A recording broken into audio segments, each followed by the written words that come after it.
सनातन धर्म का सबसे प्राचीन आरंभिक स्रोत है। इसमें 10 मंडल, 1028 सूक्त और वर्तमान में 10,600 मंत्र हैं। मंत्र संख्या के विषय में विद्वानों में कुछ मतभेद है। मंत्रों में देवताओं की स्तुति की गई है। इसमें देवताओं का यज्ञ में आह्वान करने के लिए मंत्र हैं। यही सर्वप्रथम वेद है। ऋग्वेद को इतिहासकार हिंद यूरोपीय भाषा परिवार की अभी तक उपलब्ध पहली रचनाओं में एक मानते हैं।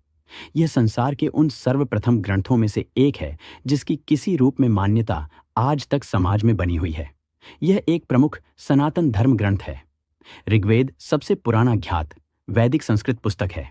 इसकी प्रारंभिक परतें किसी भी इंडो यूरोपीय भाषा में सबसे पुराने मौजूदा ग्रंथों में से एक हैं। ऋग्वेद की ध्वनियों और ग्रंथों को दूसरी सहस्राब्दी ईसा पूर्व से मौखिक रूप से प्रसारित किया गया है। दार्शनिक और भाषाई साक्ष्य इंगित करते हैं कि ऋग्वेद संहिता के थोक की रचना भारतीय उपमहाद्वीप के उत्तर पश्चिमी क्षेत्र में हुई थी, जो कि सबसे अधिक संभावना है। ऋग संहिता में 10 मंडल, बालखिल्य सहित 1028 सूक्त हैं। वेद मंत्रों के समूह को सूक्त कहा जाता है, जिसमें एक दैवत्व तथा एकार्थ का ही प्रतिपादन रहता है। ऋग्वेद में ही मृत्यु निवारक त्र्यंबक मंत्र या महामृत्युंजय मंत्र वर्णित है। ऋग विधान के अनुसार इस मंत्र के जप के साथ विधिवत व्रत तथा हवन करने से दीर्घ आयु प्राप्त होती है तथा मृत्यु दूर होकर सब प्रकार का सुख प्राप्त होता है। विश्व विख्यात गायत्री मंत्र भी इसी में वर्णित है।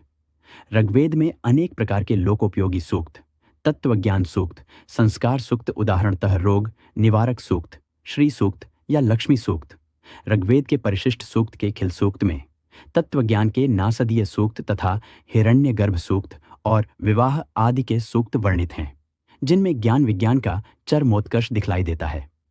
इस ग्रंथ को इतिहास की दृष्टि से भी एक महत्वपूर्ण रचना माना गया है। ईरानी अवेस्ता की गाथाओं का ऋग्वेद के श्लोकों के जैसे स्वरों में होना, जिसमें कुछ विविध भारतीय देवताओं जैसे अग्नि, वायु, जल, सोम आदि का वर्णन है।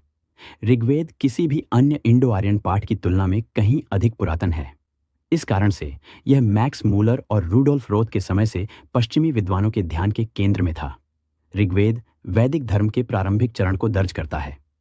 प्रारंभिक ईरानी अवेस्ता के साथ मजबूत भाषाई और सांस्कृतिक समानताएं हैं, जो प्रोटो इंडो ईरानी काल से व्युत्पन्न हैं। अक्सर प्रारंभिक एंड्रोनोवो संस्कृति से जुड़ी हैं।